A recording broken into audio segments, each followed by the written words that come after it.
तो जय हिंद दोस्तों, आपके अपने चैनल हाई लेवल स्टडी में फिर स्वागत है। बहुत ही इंपॉर्टेंट वीडियो आपके लिए होंगी। देखिए, इस वीडियो में हम पूरे मैथ की बात करेंगे। पूरा मैथ आपका जितने भी इंपॉर्टेंट क्वेश्चन हैं उन इंपॉर्टेंट क्वेश्चंस की बात करने वाले हैं और आपको अच्छी तरीके से हम समझाएंगे और बताने का प्रयास करेंगे मेरे प्यारे स्टूडेंट्स की इसमें कौन से प्रश्न हैं जो आपके इंपॉर्टेंट है और कौन से प्रश्न ऐसे हैं जो आपके एग्जाम में आने वाले हैं। तो सारी प्रश्नों को हम यहाँ पर क्लियर करते हुए हम आपको उसका सॉल्विंग सही सारी चीज़ क्लियर करेंगे। ठीक है, तो आप लोग हमारे साथ बने रहना है और अपनी अच्छी तरीके से इसको समझिएगा। ठीक है, इसकी पीडीएफ भी आपको मिलेगी high level study Telegram channel पर। तो आप सभी को घबराना नहीं है, अच्छी तरीके से हम आपको सारी चीज़ों को क्लियर करने वाले हैं। ठीक है, तो यहाँ पे प्रतिस्थापन द्वारा इसको हल करना। देखिए, कोई हमारा समीकरण दे देगा तो वहाँ पे आपको देगा कि इसको प्रतिस्थापन द्वारा इसके x और y के मान ज्ञात कीजिए एक तरीके से। ठीक है, तो इस तरीके से इसको ज्ञात करना है और अच्छी तरीके से आपको हम बताएंगे प्रतिस्थापन विधि क्या होती है। प्रतिस्थापन विधि यह होती है कि किसी समीकरण को दूसरे समीकरण में बैठा करके उसका मान निकालना। ठीक है, तो प्रतिस्थापित करना एक तरीके से कहते हैं इसको। ठीक है, तो चलिए इसको हम बताते हैं, आपको अच्छी तरीके से समझाते हैं। देखिए, क्लास 10 गणित की बात करेंगे। 2023 बोर्ड के अति महत्वपूर्ण प्रश्न जो आपके लिए आएंगे यही प्रश्न आने वाले हैं। तो 95% आपके यही प्रश्न आएंगे और हम आपको बहुत ही अच्छी तरीके से समझाने वाले हैं। ठीक है, देखिए प्रतिस्थापन द्वारा इसको हल करना है। तो चलिए सॉल्व करते हैं, इसको जानते हैं और अच्छी तरीके से हम आपको समझाते हैं। जितने भी स्टूडेंट्स हमारे साथ जुड़ेंगे वो कहीं जाएंगे नहीं और अच्छी तरीके से हम पूरी सॉल्विंग आपको बताएंगे। ठीक है, देख लीजिए समीकरण क्या क्या दिया हुआ है। x माइनस वाई बराबर 2 समीकरण नंबर 1 दिया हुआ है। ठीक है, उसके बाद अगला हमारा समीकरण क्या दिया है, 4x प्लस 7y बराबर 30 समीकरण नंबर 2। ठीक, तो 2 समीकरण आपके दिए हुए हैं। तो इन दोनों समीकरण को प्रतिस्थापित करके एक दूसरे में x और y का मान निकालना है। चलिए देखते हैं कैसे निकालते हैं। तो इतना आपको समझ में आया, कोई दिक्कत वाली बात नहीं है। चलिए आगे आपको बताते हैं। अब हम समीकरण 1 को लेंगे। किसको लेंगे? समीकरण नंबर 1 को हमने क्यों लिया?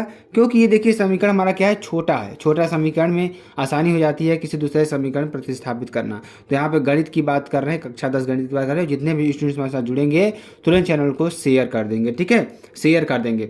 चलिए समीकरण हमारा क्या दिया हुआ है अच्छी तरीके से समझेंगे यहाँ पे। तो यहाँ पर अगर देख रहे हैं तो y बराबर क्या, y अगर हम देखिए x माइनस वाई बराबर 2 दिया हुआ है तो y बराबर क्या हो जाएगा, इस y को उधर कर देंगे तो सिंपल तरीके से आपका क्या हो जाएगा, x माइनस 2 हो जाएगा। इस 2 को इधर ले आएंगे तो प्लस, इधर तो माइनस हो जाएगा ये। ठीक है, तो इसका मान समीकरण 2 में रख देंगे। सब ठीक है, इसका मान ध्यान समझ में आया कि नहीं समझ में आया आपको? यहाँ पे y बराबर x माइनस 2 लिख सकते हैं कि नहीं लिख सकते हैं? क्योंकि देखिए इस माइनस को उधर ले जाएंगे तो प्लस हो जाएगा, इस प्लस को इधर ले आएंगे तो माइनस हो जाएगा। आप जाए इधर लिख लीजिए एक तरीके से। ठीक है, इसका मान समीकरण 2 में रखने पर,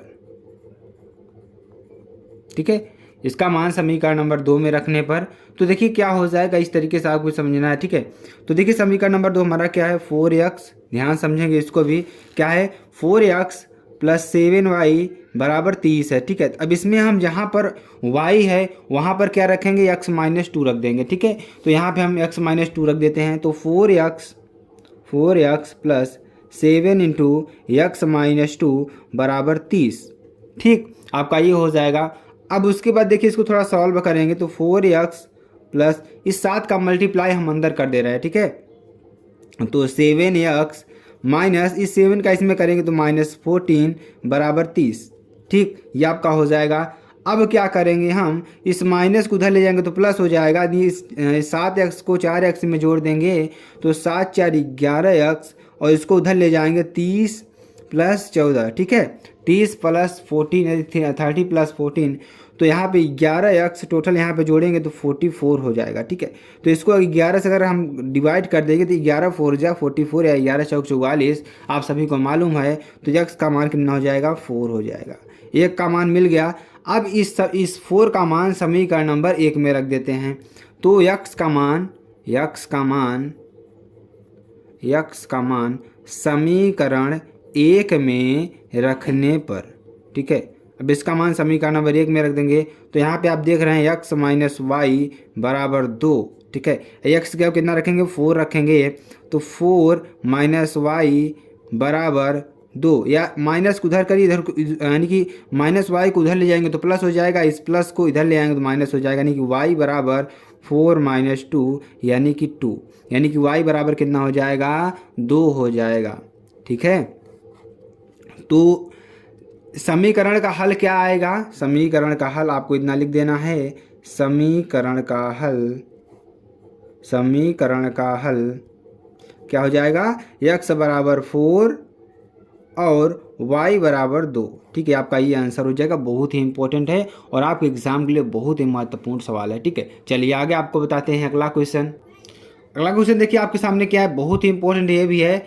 देखिए इसमें कहा क्या रहा है कि यदि अल्फा और बीटा, जो अल्फा और बीटा हैं समीकरण किसके, देखिए जिसमें 2 दिया है, क्या है, ध्यान समझेंगे, आपको एक एक सवाल हम समझाएंगे, अच्छी तरीके से समझाएंगे। अगर आप कक्षा 10 की तैयारी कर रहे हैं तो आपके लिए वीडियो बहुत ही इंपॉर्टेंट होने वाली है मेरे प्यारे बच्चों। ठीक है, तो यदि अल्फा और बीटा समीकरण 2x² - 3x + 5 बराबर 0 के मूल हैं, क्या है इसके मूल हैं, तो alpha square beta plus beta square alpha का मान ज्ञात करना है आपको। तो चलिए इसको सॉल्व करते हैं और आपको अच्छी तरीके से समझाते हैं। ये देखिए इसके मूल हैं, तो इसके मूल हैं तो इसका मान हमें निकालना है, बस सिंपल चीज़ यही पूछ रहा है। तो चलिए इसको सॉल्व करते हैं। सॉल्व करने का तरीका देखिए क्या है कि दिया गया समीकरण क्या दिया हुआ समीकरण है, 2x² - 3x + 5 बराबर 0 के मूल अल्फ़ा व बीटा हैं, तब जब इसके मूल क्या हो जाएंगे, अल्फ़ा व बीटा हो जाएंगे तब, क्योंकि ये क्वेश्चन में हमें दे रखा है। तो आप सभी को मालूम है 2 फार्मूला, मूलों का योगफल क्या होता है, -x का गुणांक अपान x² का गुणांक। ठीक है, और मूलों का योगफल गुणनफल क्या होता है, मूलों का योगफल क्या होता है। अगर योगफल की बात करेंगे तो यहाँ पर आप देखिए, तब मूलों का योग, ठीक, मूलों का योग क्या हो जाएगा, अल्फ़ा प्लस बीटा बराबर देखिए क्या हो जाएगा हमारा, यहाँ पे देखेंगे तो -x का गुणांक बटे x² का गुणांक, क्या, x² का गुणांक। ठीक है, ये हो जाएगा, बहुत ही इंपॉर्टेंट है ये। तो अब देखिए अगर हम इस समीकरण में बात करें तो -x का गुणांक कितना है, 3 है। ठीक है, क्या है, 3 है, और यहाँ पर देखेंगे और x² गुणांक कितना है, 2 है। ठीक है, कितना है, 2 है, x² का गुणांक कितना है, 2 है। ठीक, तो अब देखिए यहाँ पर हम मान रखेंगे तो x का गुणांक कितना है, -3 है, तो क्या हो जाएगा, -3 अपान x² गुणांक कितना है, अगर यहाँ आप देखेंगे 2 हो जाएगा, तो इसको सॉल्व करेंगे तो 3/2 आएगा। ठीक है, तो इसका आ गया, यानी कि अल्फ़ा प्लस बीटा कितना आ गया, 3/2 आ गया। अब देखिए मूलों का क्या कर रहा है, मूलों का गुणनफल, क्या, मूलों का गुणनफल क्या हो जाएगा, अगर देखेंगे अल्फ़ा इंटू बीटा बराबर क्या हो जाएगा, अचर पद बटे x² का गुणांक,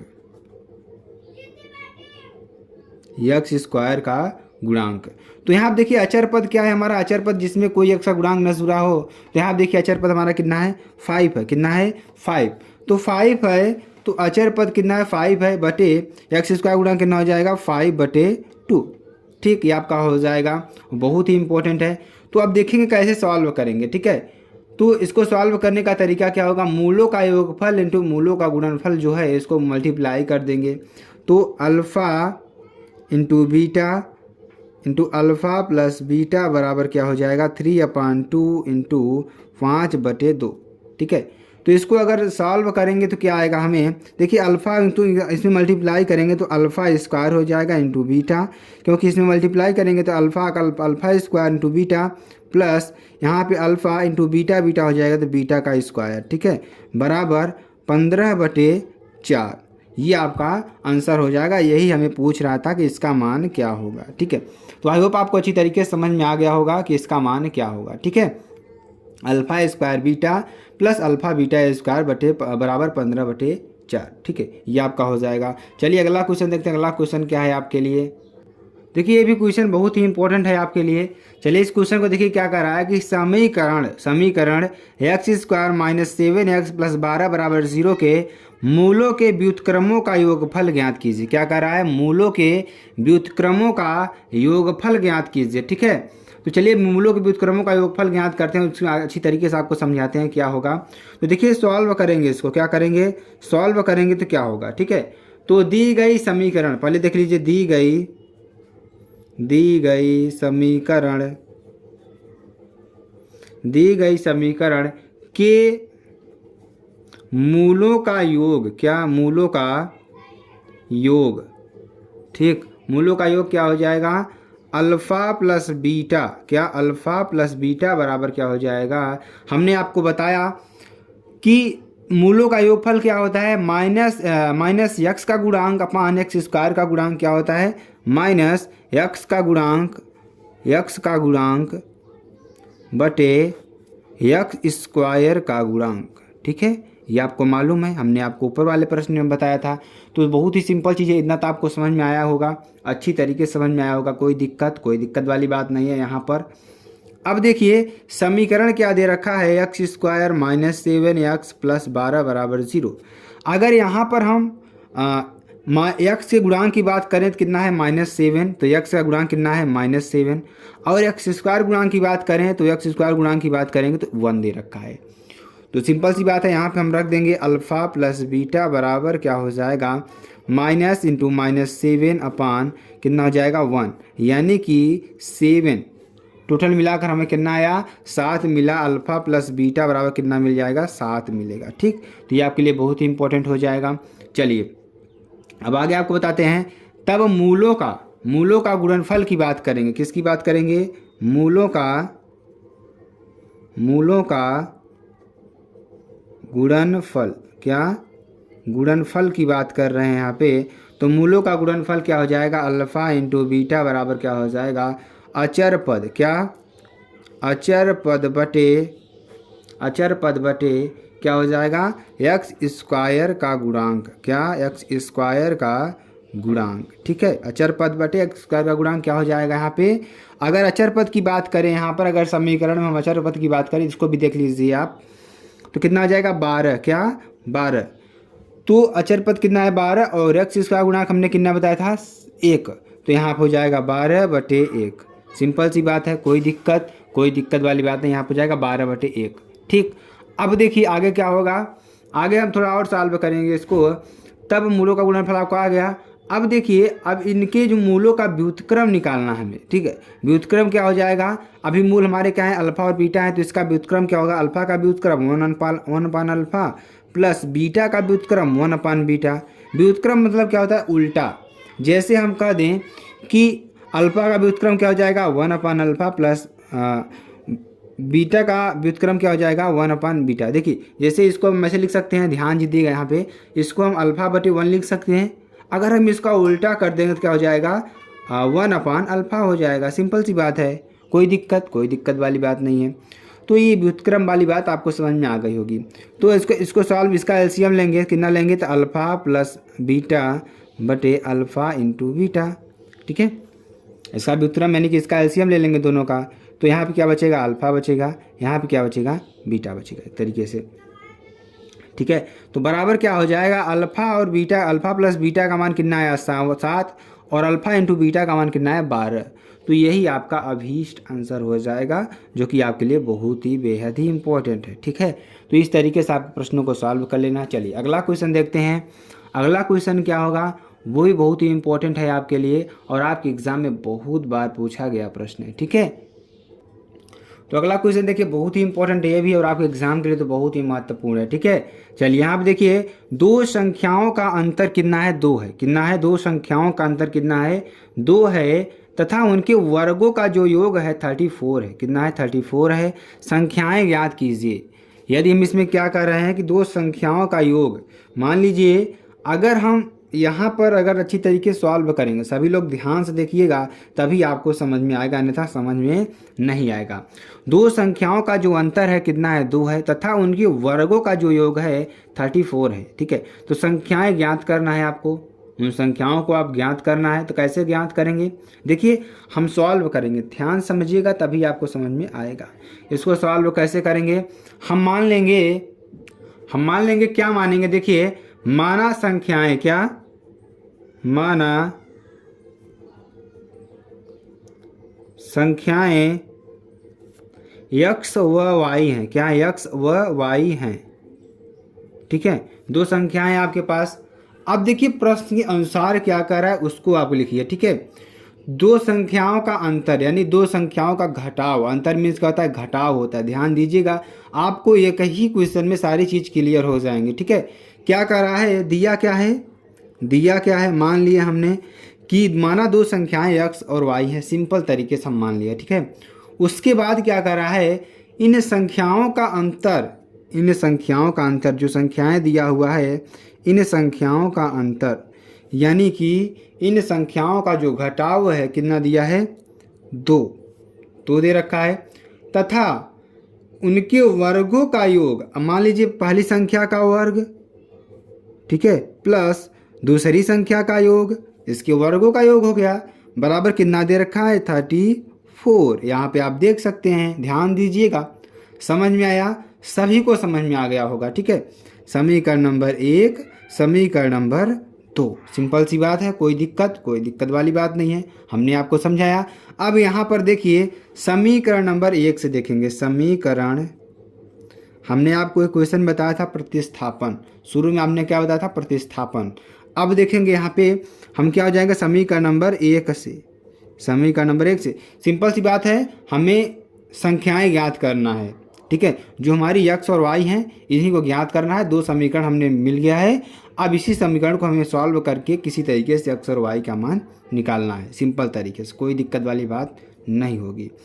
अब समीकरण नंबर 1 क्या है, x माइनस वाई बराबर 2 है। यहाँ से अगर हम y का मान निकाल लें, किसका, x का मान निकाल लें, तो x बराबर क्या हो जाएगा, 2 + y हो जाएगा कि नहीं होगा, या y + 2 एक तरीके से ये भी लिख सकते हैं, कोई दिक्कत वाली बात नहीं है। ठीक है, आप देखिए अब इसका मान जो है समीकरण नंबर किस में प्रतिस्थापित करेंगे, समीकरण नंबर 2 में प्रतिस्थापित कर देंगे, समीकरण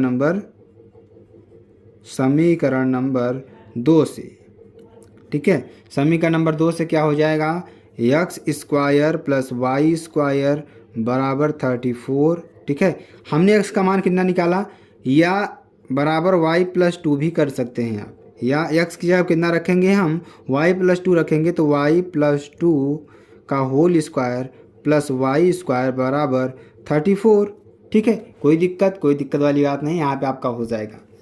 ठीक, अब देखिए, अब यहाँ हम इसको a + b का होल स्क्वायर सभी को मालूम है, चूँकि a + b का होल स्क्वायर कितना होता है, a² + b² + 2ab। ठीक है, तो यहाँ पे रख देंगे, यानी कि y का स्क्वायर, ये हमारा a हो गया, ये हमारा b हो गया, प्लस 2 का स्क्वायर 4 प्लस 2 × 2 × y 2ab।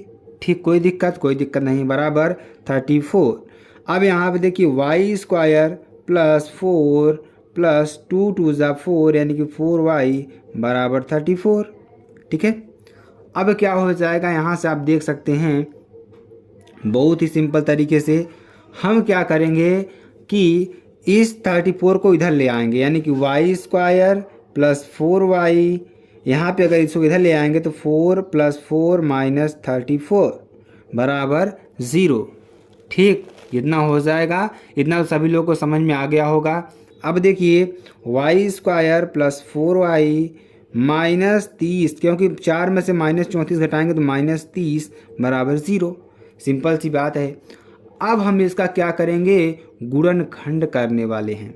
ठीक है, गुणनखंड करने वाले हैं।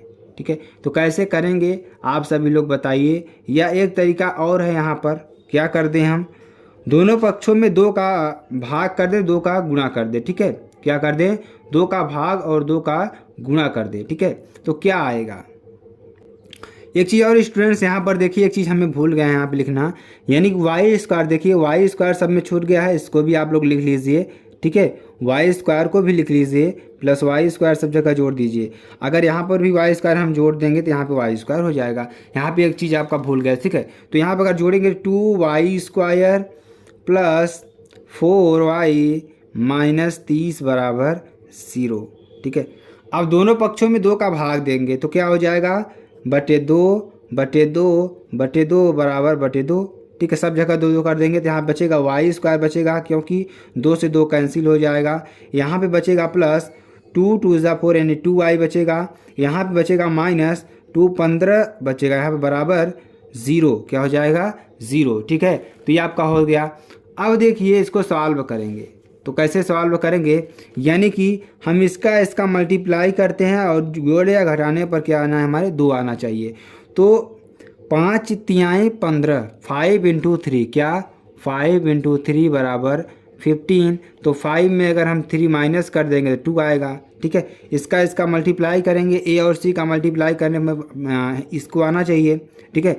यानी कि बीच वाला हमें जोड़े या घटाने पर मिलना चाहिए एक तरीके से, ठीक है।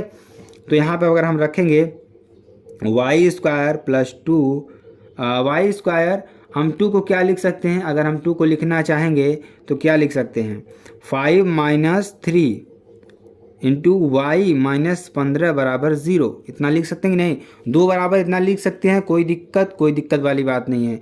वाई स्क्वायर प्लस इसका इसे मल्टीप्लाई करेंगे तो 5y माइनस 3y माइनस 15 बराबर 0, ठीक। ये आपका हो जाएगा, बहुत ही इंपॉर्टेंट है आपके लिए एग्ज़ाम के लिए। अब यहाँ पर देखिए क्या हो जाएगा, अगर इसको हम सॉल्व करते हैं, सॉल्व कैसे करेंगे अभी आपको हम बताएंगे यहाँ पे, ठीक है। तो सॉल्व करेंगे तो क्या आएगा, ठीक है। तो यहाँ पे अगर आप देख रहे हैं तो इसमें y कॉमन ले लेंगे, y जब इसमें भी y है, इसमें भी y है, इसमें कॉमन ले लेंगे तो बचेगा क्या, y प्लस 15 बचेगा, ठीक। अब इसमें हम -3 कॉमन लेंगे, जब -3 कॉमन लेंगे तो यहाँ बचेगा क्या, y बचेगा। और 5 तिहाई 15, ये देखिए माइनस हम कॉमन ले रहे हैं तो माइनस माइनस क्या हो जाएगा, प्लस, क्या हो जाएगा, प्लस हो जाएगा। तो 5 तिहाई 15 बराबर 0, यानी कि अगर हम दोनों में देख रहे हैं कॉमन क्या है, y प्लस 5, तो y प्लस 5 कॉमन लेंगे और एक जगह क्या बचेगा, y माइनस 3 बचेगा बराबर 0, ठीक। अब एक समीकरण में क्या रख देंगे, y प्लस 5 बराबर 0 या y बराबर -5, एक y का मान आ गया। अगर यहाँ पे रखेंगे y माइनस 3 बराबर 0 तो y बराबर कितना हो जाएगा, 3 हो जाएगा, ठीक है। तो ये आपका 2 समीकरण मिला। अब इस y का मान आप किस में रख दें, समीकरण नंबर 1 में रख दें। जब समीकरण नंबर 1 में रख देंगे, यहाँ पर आप देख रहे हैं तो क्या हो जाएगा, यहाँ पे y का मान कितना रख दें हम, y का मान रख दें 3 रख दीजिए, ठीक है। तब यहाँ पर रखेंगे x माइनस 3 बराबर 2 या x बराबर 2 प्लस 3 यानी कि x बराबर 5, ठीक है। ये आपका अभीष्ट समीकरण हो जाएगा। जैसे कि आप देख रहे हैं आपके 2 मान निकलेंगे यहाँ पे, एक बार 5 रख कर निकाल लीजिए, एक बार 3 रख कर निकाल लीजिए, एक बार -5 रख कर निकाल लीजिए, ठीक है। अगर यहाँ पर -3 रखा, अब यहाँ पे हमने 5 -5 रख देना है तो x माइनस माइनस प्लस हो जाएगा, प्लस 5 बराबर 2 यानी कि x बराबर 2 माइनस 5 या x बराबर -3। तो ये आपके 2 मान ही मिल गए। तो बहुत सिंपल सी बात है, आपके 2 मान मिल गए। तो यही हमें निकालना था, जो भी आंसर में आपका होगा सारे मान लिख देना है। बहुत ही अच्छी प्रश्न है, ठीक है। तो अगर स्टूडेंट्स, अगर आपको वीडियो पसंद आती है, आप चैनल को लाइक शेयर कमेंट सब्सक्राइब जरूर कर दीजिएगा। फिर मिलते हैं नेक्स्ट वीडियो में नए टॉपिक के साथ, तब तक के लिए जय हिंद जय भारत।